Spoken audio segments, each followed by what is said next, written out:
This is an amazing bit of music we're going to have today. I'm super excited. A couple of announcements before we begin. The search committee is going to join in just a moment to give you an update about our candidate, Reverend J. Sylvan. And really, honestly, that's mostly what's going on. Everything else, we've got a sing-along coming up. That's good. Environmental ministries having a swap. Check it all out. It's in the torch.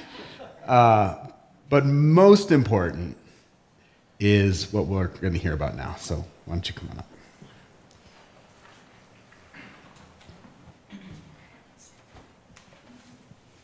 Good morning. As the search committee, we want to thank you for all the trust you've placed in us. We are eager to spend as much time as you want, now briefly before the service, but during coffee hour later, the following week, and the entire candidating week, explaining why we unanimously believe that Reverend J will be a wonderful minister for our congregation. We also will be posting additional materials about J's ministry, philosophy, and theology on our website under search. Let's start with J's preaching, which our survey said was very important. Carol. So, a search committee member that's not here, Susan Barnum, helped me write this, and she wanted you to know that she agrees with everything I'm about to say. So one of the many things I love about Reverend J. Sylvan is their preaching. I became a fan when I discovered the first sermon on their website, Interrupting the Flow of Hate. Based on a highly original reading of Genesis 37, which they studied in the original Hebrew, it won Harvard Divinity School's 2019 Student Preaching Prize. Next, I went on to their current church's website and watched all their video sermons. And I keep watching them whenever they come out because I always learn something new. A story from a Hindu sutra, a poem from Rumi, a song from Leonard Cohen, all tied to my everyday joys and struggles, calling me to a better life and showing me how to get there. I feel comforted yet challenged by Reverend J's pastoral presence. For inspiration, Reverend J mines a vast trove of human experience.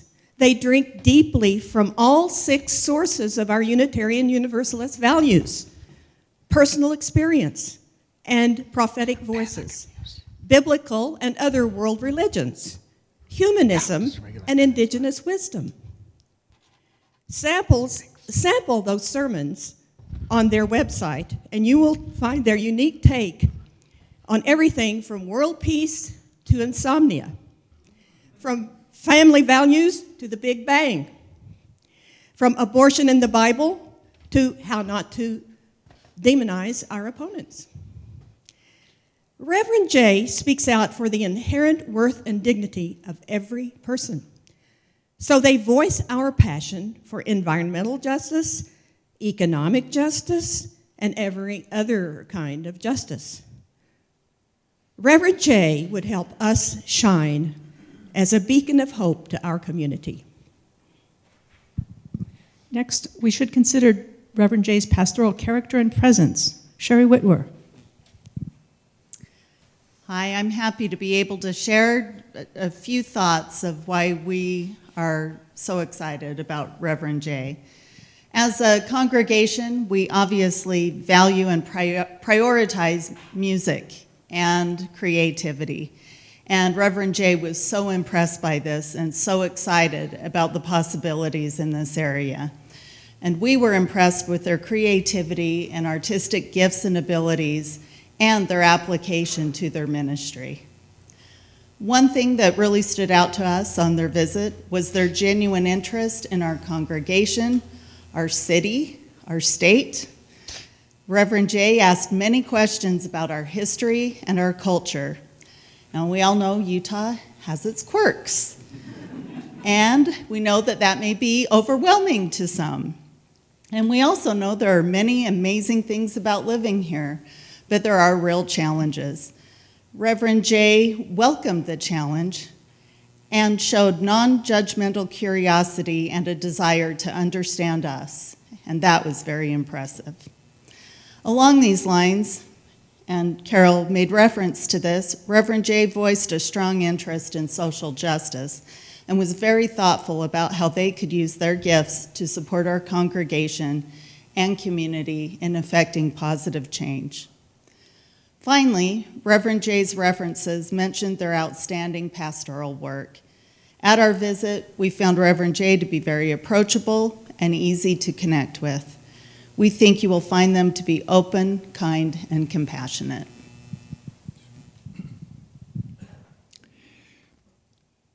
I have been a member of this church since 1980. For 43 years, I've observed a number of ministers here at First Church. Today, we have a senior minister candidate, Reverend Jay, who has an impressive background and resume, who has artistic talents and creative gifts, who has a global perspective and an international awareness, and comes to us with energy and excitement.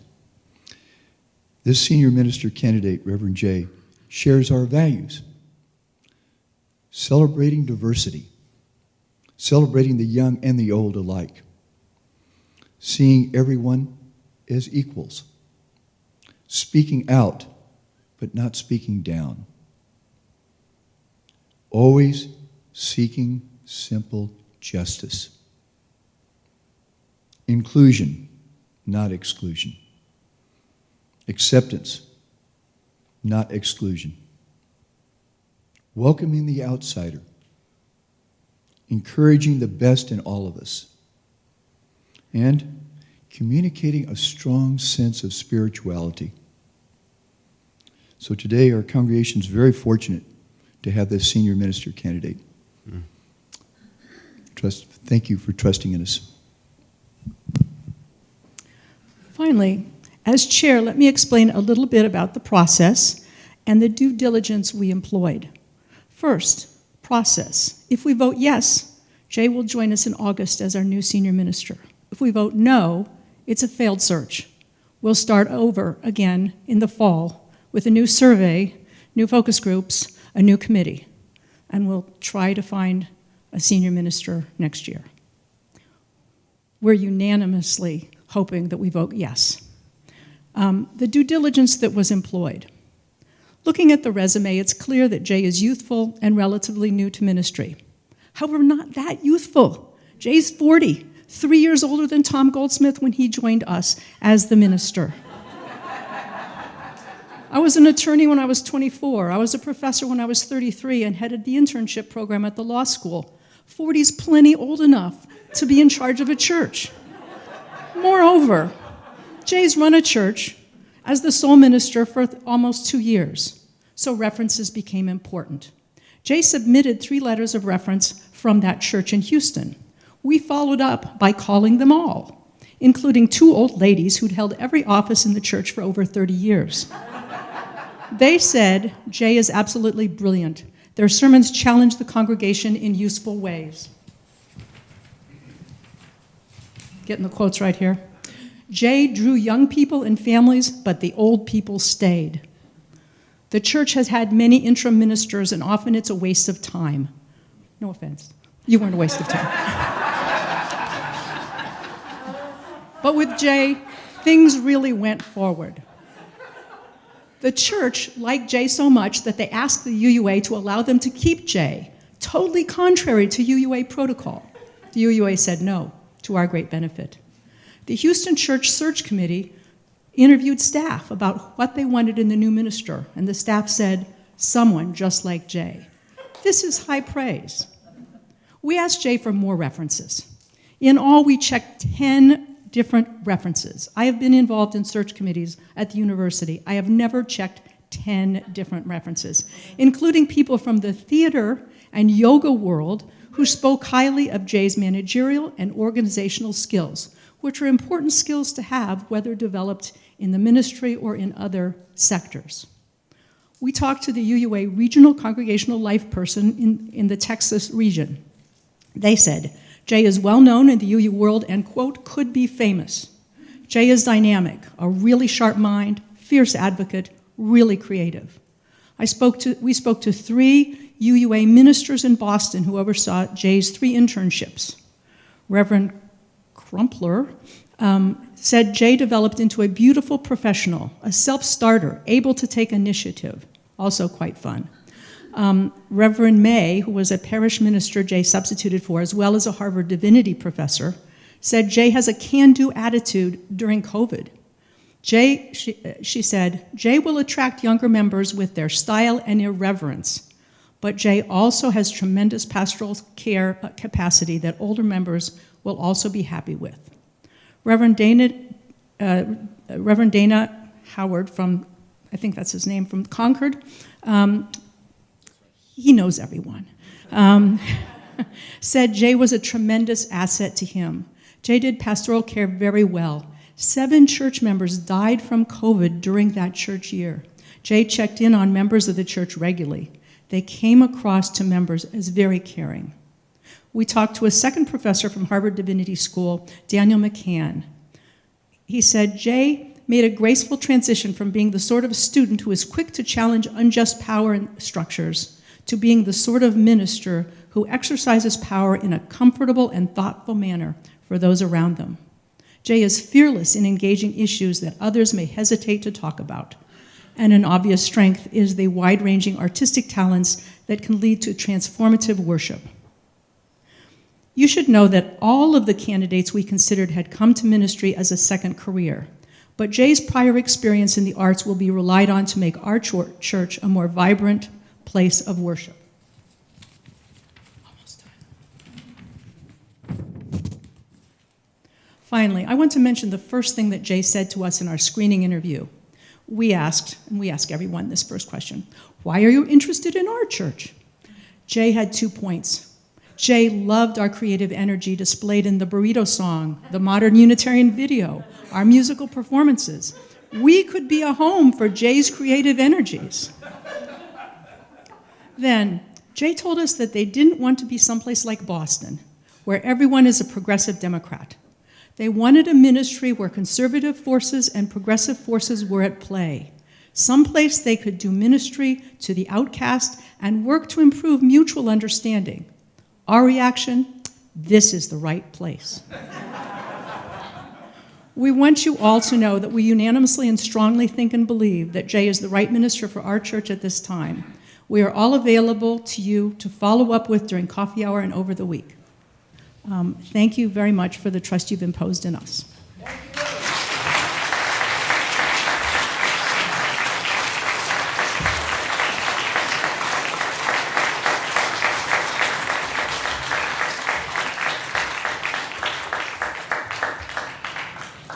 I sort of mentioned this in the first one. Like, we weren't all progressive Democrats up there. Because some of us were socialists. Let's not forget, there's still more to go. Also, I was in that same billing preaching contest, and I did not even place in the top 5. So, was that? I know I've worked hard. No, but I'm just saying, like, she's like, to win that, it's very competitive. It's very competitive. So, let's begin our worship with the words of the Reverend Dr. Martin Luther King Jr. We're all caught in an inescapable network of mutuality, tied in a single garment of destiny. Injustice anywhere is a threat to justice everywhere. There are some things in our social system to which all of us ought to be maladjusted. Hatred and bitterness can never cure the disease of fear. Only love can do that. We must evolve for all human conflict a method which rejects revenge, aggression, and retaliation. The foundation of such a method is love.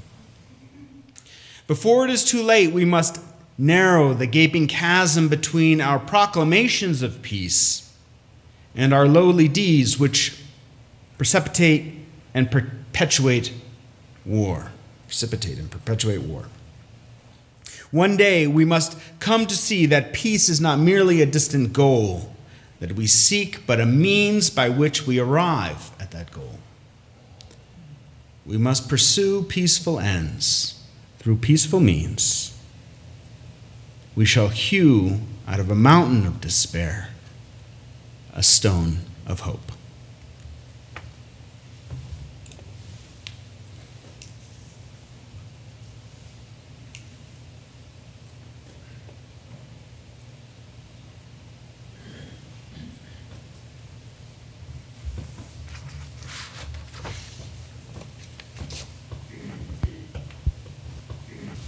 Please join in singing our first hymn. It's number 1017. We'll build a new way. Building a new way. Number 1017 is on the teal hymnal.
Our church continues to transform. The place we are right now is not really new. Might seem that way, though. I've been a part of this congregation for over 20 years, and I've seen some changes. I wanted to talk about them as we enter into the final stages of vetting a new minister. When I started attending, we had an RE minister named Sylvia. Sylvia had this big presence. She used to hold an intergenerational service in between the 9 and 11 o'clock services. She taught some basic foundational concepts about our faith. Anyone ever hear the history of why we light the chalice? She told it with animation and props, and she taught us all about that. And then she gave the children time to stand in front of the congregation and share something important. The kids would line up to share. I'll never forget the little boy who waited patiently for the opportunity to share that he dressed himself that day and wore his sister's underwear because they had a better picture on them than his. We all cheered. The children would also share hard things, like news of a sibling with cancer. And we all held space for her to share this big, scary thing. When Sylvia left, Intergen did not continue. And that was okay, because it was as much about Sylvia as it was about the service. When Leanne came on board as the RE director, she brought organization and structure. Turns out we needed that. We had a couple of other RE directors before Amanda took the role, each bringing something needed and special that opened the door for Amanda to create all the amazingness that she creates. When Reverend Tom and the board decided it was time to explore a second minister, Matthew was brought in for a defined amount of time. We all knew it would come to an end. Matthew brought a younger and more hip version of ministry, and the teens and young adults loved him. He brought energy and thoughtfulness and challenged us. He went on the high school and coming-of-age trips. Matthew taught us that we really did value a second minister, and we, as a congregation, decided we were willing to prioritize it in the budget. And Monica came into our lives. Monica has opened our eyes to new ways of being a UU, has joined us in our search for meaning, and has taught us another version of community activism. I have watched Monica transform from a new-ish minister to someone who makes us think, feel, and act on a deep level. Reverend Tom was with us for 34 years. He made us think. He moved us to action. He represented our liberal faith in a very conservative community in a way that gave us a seat to many tables. His leaving had all the aspects of a long goodbye and leadership change that we should have expected. In the mental health world, we talk about forming, storming, and norming when we talk about group dynamics. We're still in the midst of this process. And, in my opinion, we've been lucky to have had Ian lead us through the beginning of this. He has also shown us new ways that ministry can be done, yet another version of being a UU, and has combined levity and spirituality in a way that has shifted what we expect from Sunday services. Now, we are looking for a new minister to teach us. And we are trusting that the search committee has done their due diligence and is bringing forward a candidate that will lead us into the next chapter of this church. But here's the thing. I don't think the minister or RE director are the only people who impact the feel of our congregation.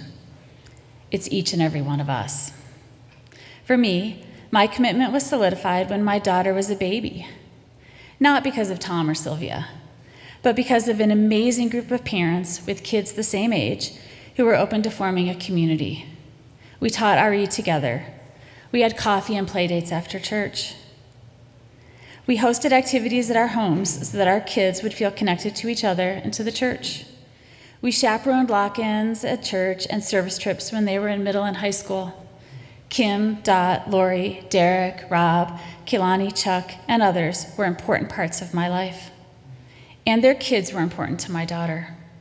Not just our church lives, our lives. It's the members of the choir who give of their time to learn complicated, joyful, soulful, and even thoughtful music. It's the baritone section that makes me smile when they sing. or hearing the children's choir and knowing that someone had the dedication and love to teach these kids to sing so beautifully.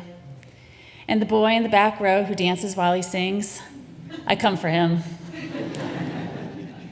It's the environmental ministry who does work in our community before the rest of the world even knows they should be standing up and shouting. It was the Refugee Resettlement Committee who worked so hard for our refugee community members, making sure they felt welcome and had the basics. It was the group of medical professionals who cared enough about our community to create reopening guidelines for us. It's the group of dedicated and passionate adults who have become certified in teaching OWL. Because, as you use, we believe education and information are power. And we believe that our youth can thrive because of this. Speaking of religious education, our RE team is the backbone of our church's present and future. The parents and other members who give of their time, energy, and love to kids and teens of all ages. How lucky are we to have them? We think about change in big ways. New minister, changes to the way the service is run, the budget. But we should also think about all the other ways our church is a community and what our role is in that. So I'm challenging myself, as well as all of you, be open to change and accept that we each have a role in what it ultimately looks like.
So now is the time for our offertory, and I suppose this is a little bit of foreshadowing for the sermon in a way, but I actually think it's really important to have a place where little boys can come and talk about wearing their sister's underwear and get cheered for it.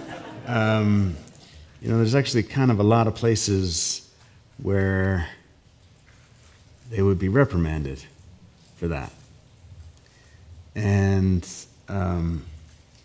that's a mistake. Right? That's not what should happen. And so I just am incredibly grateful that we're a community that supports that. I mean,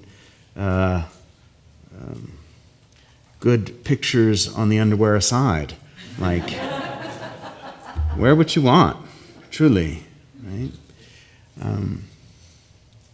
And so as the offertory is passed, as the plates are passed, as you consider supporting this church, maybe think about what it is that, sometimes we sort of take it for granted, like who we are, why we're special. Let's not do that. Let's take a moment to be respectful and take a moment of reflection of like how wonderful that actually is, because that's pretty wonderful. And maybe for the boy that dances at the back when he's singing, you can give for him too. Offertory now, gratefully received.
Uh, 21 days ago, on March 27th, Aiden Hale walked into the Covenant School in Nashville, Tennessee, armed with an AR-15, a Kel-Tec Sub 2000, and a handgun. Shot 7 people, 6 of whom were killed. 3 members of the staff, Cynthia Peak, a substitute teacher, age 61, Mike Hill, a custodian, also 61, and the head of the school, Catherine Kuntz, age 60. And then 3 students, Evelyn Dykehouse, William Kinney, and Haley Scruggs, all aged 9. It was the 133rd mass shooting in the United States this year. Hale owned 7 guns, all legally purchased from 5 area gun shops.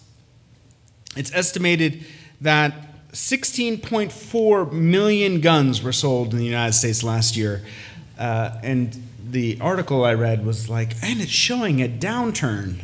16.4 million. It is down from 18.5 in 2021 and 21 million sold in 2020. So, just like, what is that? 57 million in 3 years? NBD. But the truth is, no one's really sure. No one's really sure.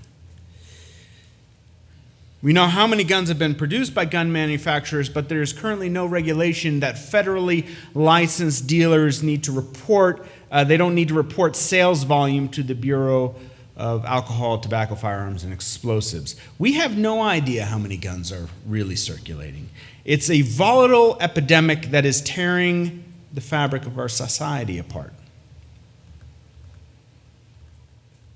Following the Covenant School shooting, many blogs and news outlets reported on the fact that Aiden Hale was transgendered and allowed to purchase weapons while under a doctor's care for an emotional disorder. Many articles still misrepresent Hale, including really big ones like the New York Post, so it's intentional, right? They misrepresented Hale by using the pronoun she throughout their reporting. This is a diversionary tactic. It's a diversionary tactic of the right wing, shifting focus away from the real cause of violence in the United States: cisgendered, straight white men. And by linking the shooting to their obsessive crusade against transgendered people. And while we do need to have a conversation about mental health and violence in this nation, it is obvious. It is just it's obviously an attempt to connect transgendered people to mental illness, mental disorders. You know, I was tempted to share some of the truly outrageous quotes from the radical right that were posted on the socials, but I decided that even saying their names somehow raised their profiles, and I just didn't want to do it. Let's just say that in the wake of the school shooting that took the lives of 3 adults and 3 9-year-olds, these people weaponized the fact that the shooter was trans in order, one, to endanger the trans community, and to motivate people at the ballot box. It's just gross. Deplorable. I love having an amen choir. Come back. Come on. As you might expect, these people were called out for their behavior, and politicians and local musicians issued statements offering their condolences. Joe Biden ordered flags on all federal buildings to be flown at half-mast, saying, we have to do more to stop gun violence. It's ripping our communities apart. It's ripping the soul of this nation. We have to do more to protect our schools so they aren't turned into prisons. Since he said those words, there have been 34 mass shootings. Today is the 106th day of 2023, and we are at 167 mass shootings. You know, the tallies are not totally there for April yet. They're not totally complete. But as of March 29th, the last shooting of that month, which also happened in Tennessee, when 196 people have been killed, 470 have been wounded, 3 took place at a school or university. There were 4 mass shootings yesterday. Yesterday. At some point, it just feels silly to order flags to be flown at half-mast and to say that we need to do more to stop gun violence. It just feels silly at this point.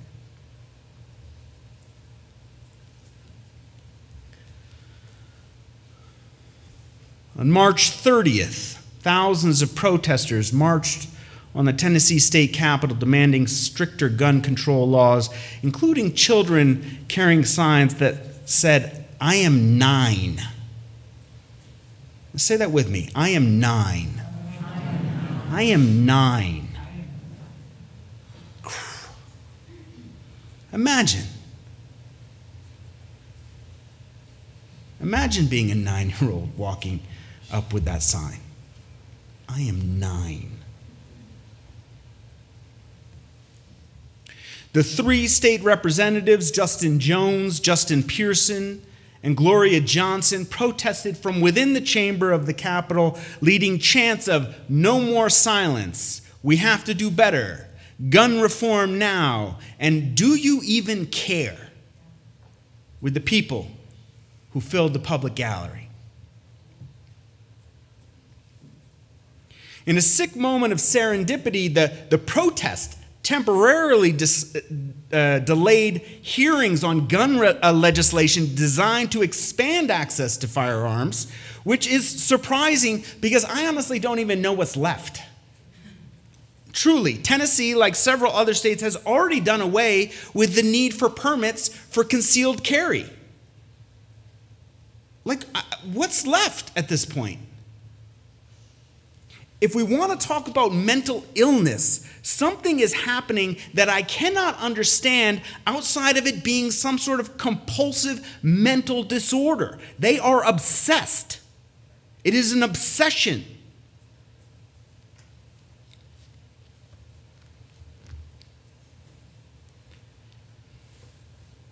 As you all know by now, Jones, Pearson, and Johnson, who've become known as the Tennessee Three because of their protest, really frustrated that Republican leadership. The House Speaker, Cameron Sexton, told the National Review, a right-wing editorial magazine, what they did is they hijacked the House floor, which has never been done in our history. Maybe it should be. They pulled out a bullhorn. They weren't recognized. They were ruled out of order, and they led a protest from the House floor with a bullhorn to those in the balcony. They shut down the proceedings of the House. We had to go into recess due to their actions. He later compared the three to the January 6th Capitol insurrectionists.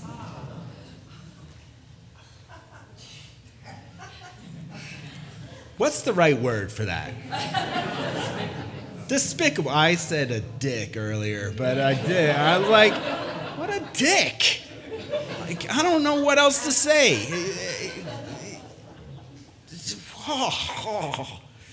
4 days later, on April 3rd, they were stripped of their House ID cards and their committee assignments. 3 days after that, a majority of the House, in a 75-25 vote divided along party lines, voted to expel Jones and Pearson from the House. Representative Andrew Farmer, a Republican who filed one of the expulsion resolutions, criticized Mr. Pearson for having a temper tantrum and accusing him of seeking attention, saying, "If you want to conduct business in the House, file a bill." Now, before we go on, I want to draw attention to the term temper tantrum.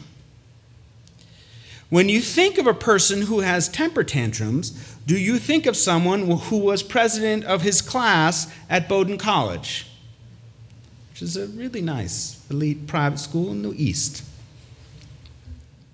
No, the answer is no. I'll give you the answer. It's no, you don't. Who do you think of?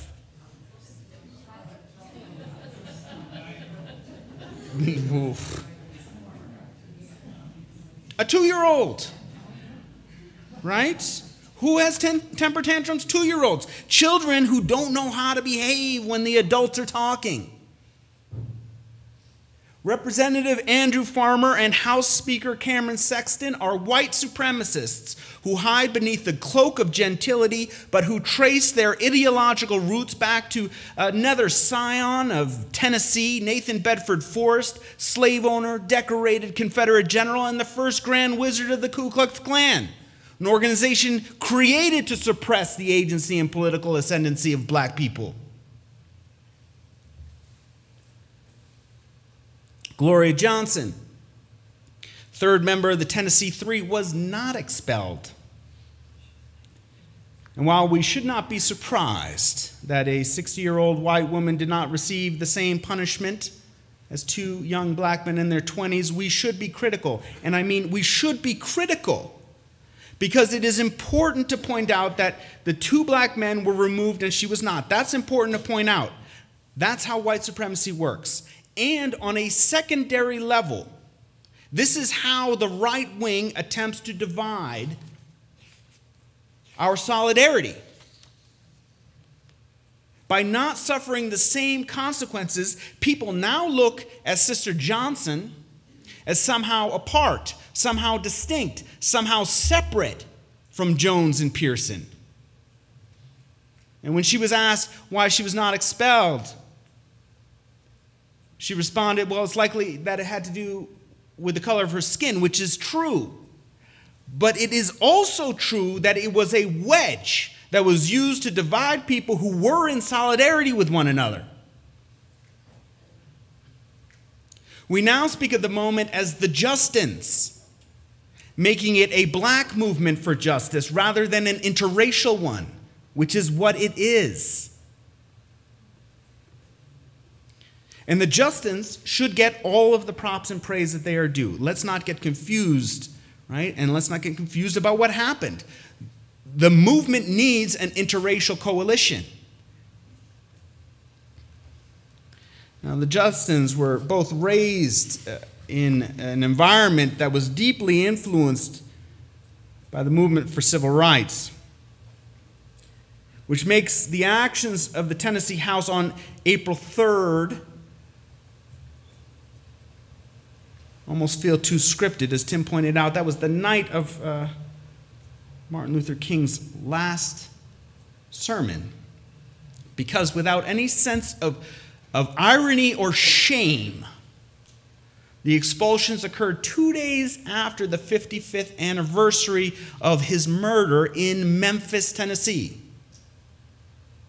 A victim of gun violence. A man who no doubt has been quoted many times by these same representatives who voted to silence his ideological ancestors. But it was Easter time, so the story wasn't over, right? The story's not over on Easter. That's the beginning. Despite being threatened with cuts in state funding, Jones was reinstated to his seat by a unanimous vote of 36-0 by the Nashville Metropolitan Council. And the Shelby County Board of Commissioners unanimously voted to reinstate Pearson to his seat 7-0, although 6 of the 13 board members were not present for that vote.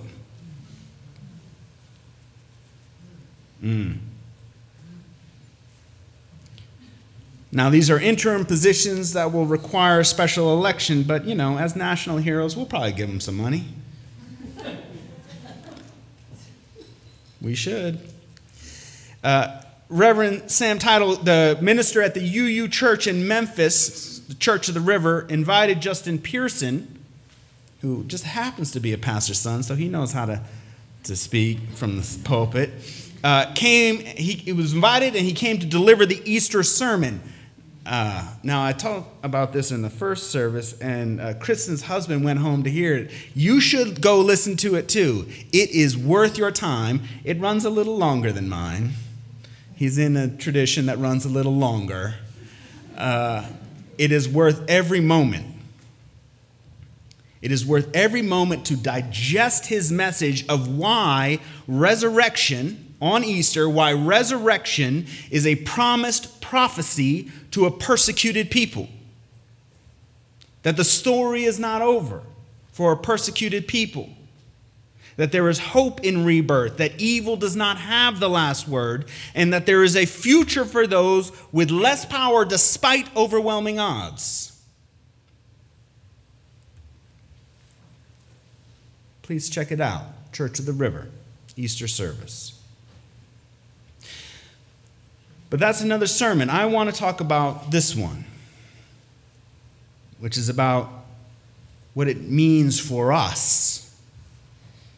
I recently came across a 3-paneled cartoon which showed a young man, high school, hand on his head, and he's just sitting there saying, "Ugh, everything is Bush's fault." I mean,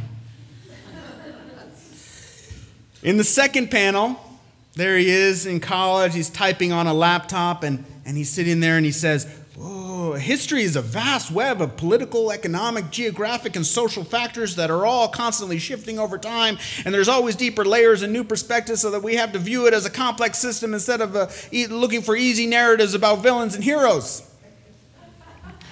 And then in the final panel, it's a man who's like my age, maybe a little younger, and he's drawing on his easel, and he's just sitting there going, "Everything is Reagan's fault."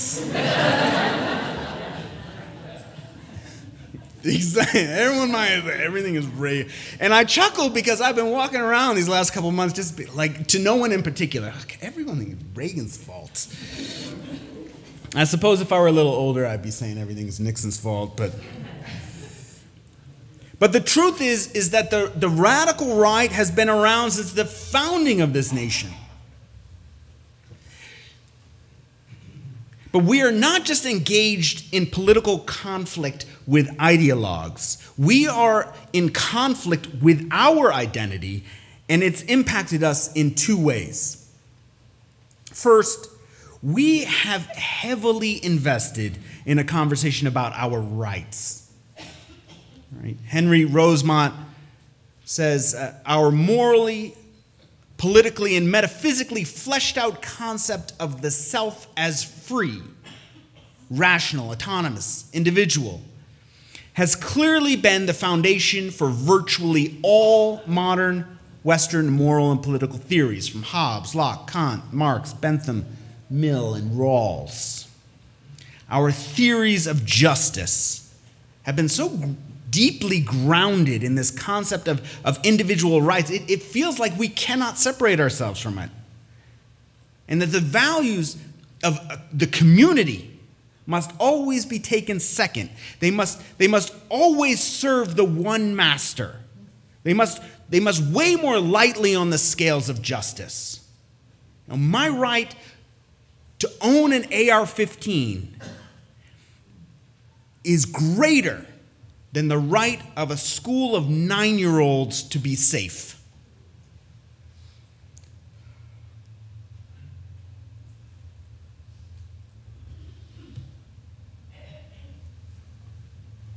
Rosemont adds, if you say to someone who has ears to hear, what you are doing to me is not just, you may touch and awaken at its source the spirit of attention and love. But that's not the same with words like, I have the right, or you have no right to. These words evoke a latent war and awaken a spirit of contention. To place the notion of rights at the center of social conflicts is to inhibit any possible impulse of charity on both sides. Relying almost exclusively on this notion, it becomes impossible to keep one's eyes on the real problem. What's the real problem? It is not that someone's property or someone's abstract notion of a right to own an AR-15 has been violated. It is that we live within a network of cruel and debilitating relationships. There is a lack of consideration and care, and no one is looking out for or listening to the 9-year-old. Much ink has been spilled on the rugged individualism of the American frontier and its connection to radical Protestantism, which we see playing out up close, right? And which has delivered us onto this shooting epidemic, which has now prompted your board of trustees, to suggest adding a terrorism clause to the church's insurance policy. Because that's the solution. Let's not restrict guns. Let's add a terrorism policy. That's the reality of our life right now. Let's put police officers in schools. Let's not take away guns. Let's arm teachers. Let's pay an insurance company so you get paid out if there's a shooting at your church. But there's a second problem as well, and that is our adherence to the value of decorum.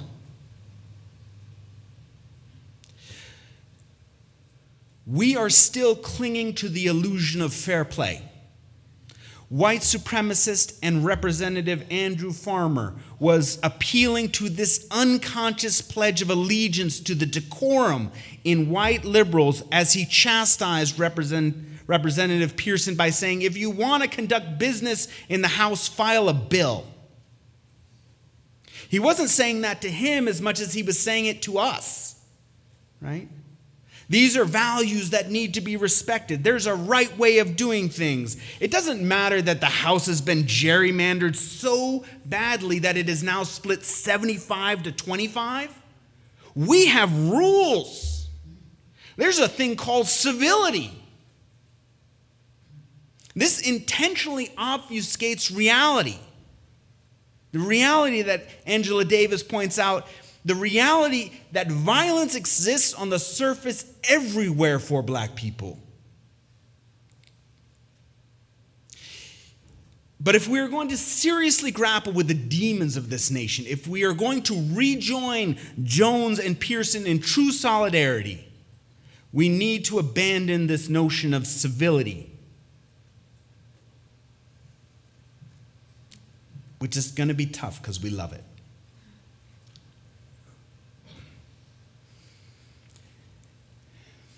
It's time for some uncivil disobedience.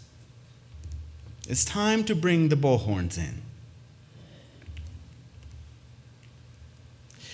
I just wonder if Unitarian Universalists are ready.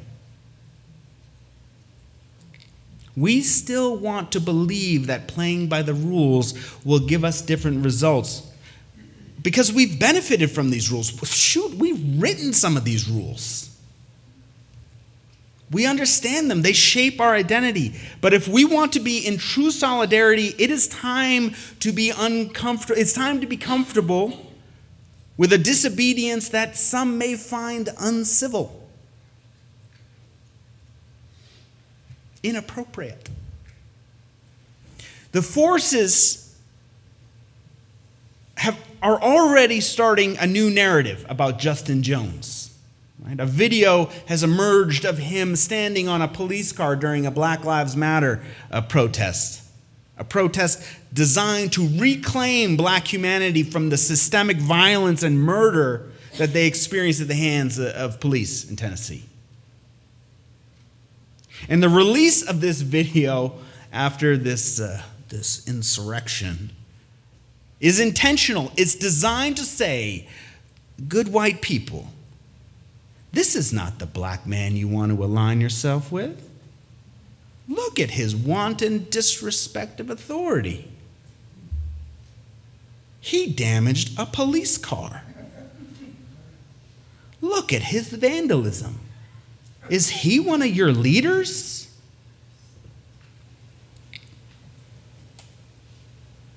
And there are a number of good white people who feel uncomfortable with that. They feel uncomfortable with black people demanding that they be respected, whether they are standing on a police car or kneeling at a football game.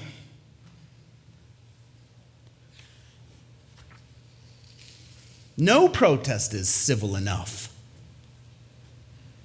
It is time to abandon our adherence and our worship of civility. We say that the system is broken. It is not broken. It's not broken. It was designed to be this way. It is giving us the result that it was designed to deliver. Trying to function within these norms is only going to get us more of what we already have, which is probably another mass shooting today.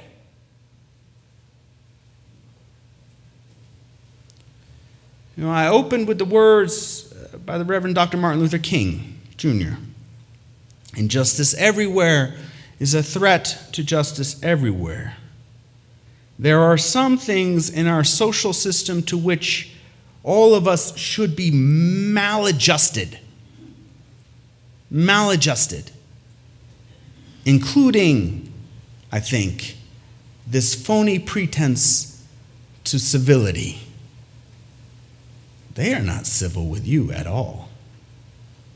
But they will use that as a weapon against you when you protest, when you bring bullhorns in, megaphones. I do want to be clear, and this is sort of what Carol was like looking back at me about. Do not be deluded by the allurement of sides. Republican, Democrat, Socialist. There are no sides.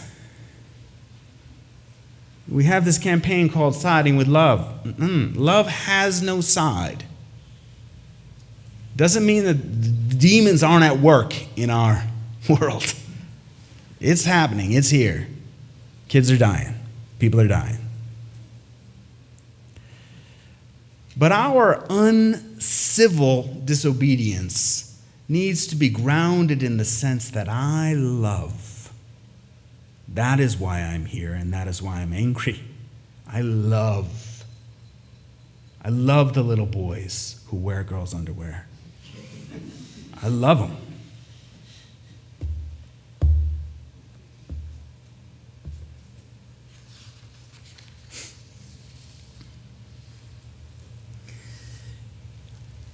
This is not over. It's not even close to being over. They are restored to their seats, but power still stands where it's at.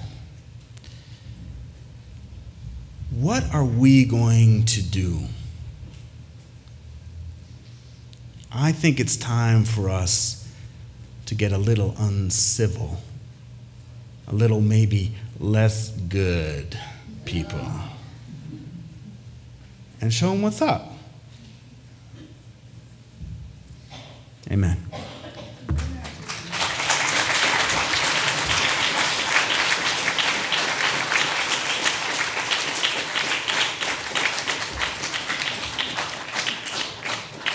Will you sing with me number 170? We are a gentle but angry, gentle, angry people.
Source of life,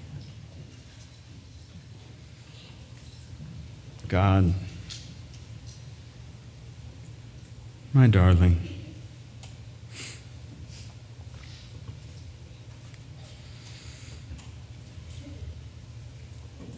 help us in this time of confusion, because things do not make sense right now.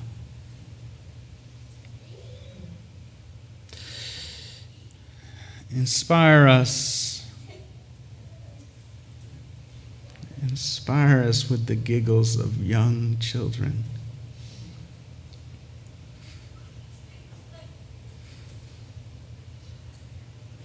So we can go out into the world and witness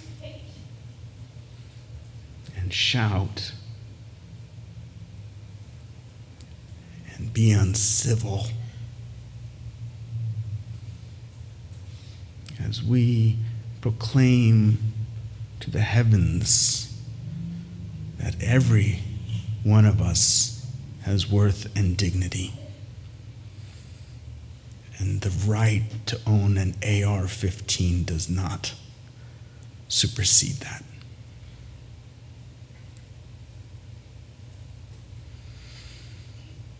And awaken us to our deep interwovenness, a place beyond the righteousness of right and wrong, good and bad, so that we may know the source of love that is the foundation of our protest.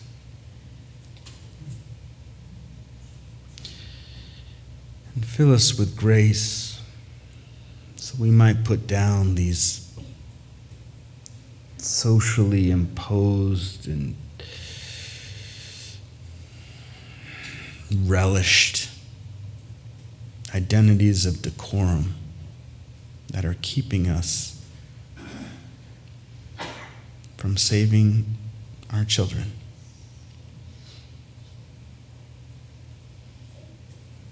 Amen.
You know, the music's often like a dance, right?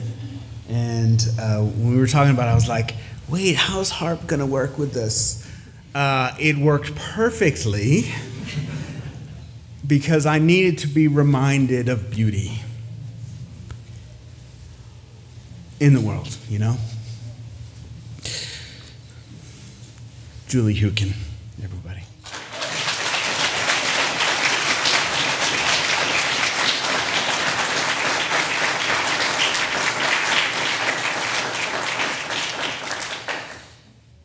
Also, this is the last Sunday of the bell choir.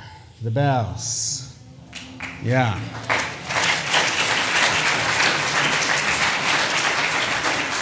They work so hard to give you what you hear.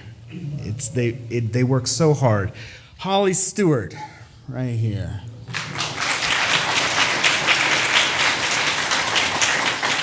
Becky Heel, Liam LaMalfa, Connie Wilkerson, Sylvia Gray, Arianne Grimes, Jim Catano. Thank you so much.